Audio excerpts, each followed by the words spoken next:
Планирал си нещо, молил си се, мечтал си и после Бог прави нещо съвсем друго.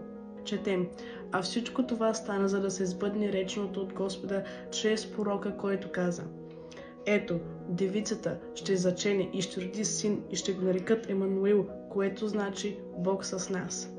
Тук Матей цитира пророчество, дадено повече от 700 години преди Христа.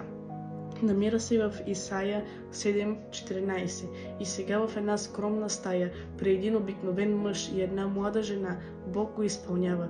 И Йосиф става сутринта, след като ангел му се явява в съня. Не търси второ мнение, не чака да провери чувствата си. Става и прави това, което Бог му казва, както е писано в Словото. Йосиф взе жена си и не я позна, докато не роди сина си, и му даде името Исус. Йосиф можеше да се покрие, да избяга, да се преструва, но избра покорството.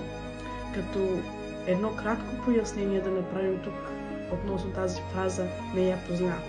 Това е буквален превод от гръцки език, на който е бил писан оригиналният текст.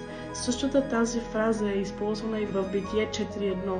И Адам позна жена си Ева, и тя зачена и роди. От тук разбираме, че значението на фразата е да бъдеш интимен с даден човек. По този начин Матей подчертава, че Йосиф не влезе в интимна връзка с Мария до раждането на Исус. Това, първо, утвърждава действеното зачатие. Второ, показва почита на Йосиф към Божия план. Трето, уточнява, че Исус не е заченат от човешки баща, а от Светия Дух. Истинската сила на днешния текст не е само в пророчеството, което се изпълнява, а в един обикновен човек, който казва: Боже, да бъде Твоята воля, не моята.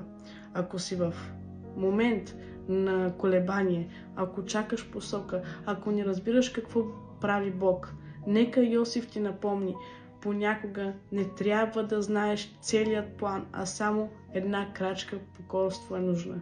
Може би днес Бог не ти говори с ангелски глас, но със сигурност ти говори чрез Словото си.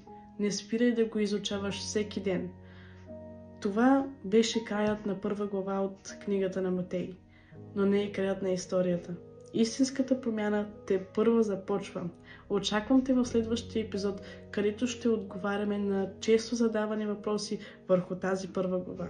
Ако нещо не ви е станало ясно, напишете въпросите си под това видео.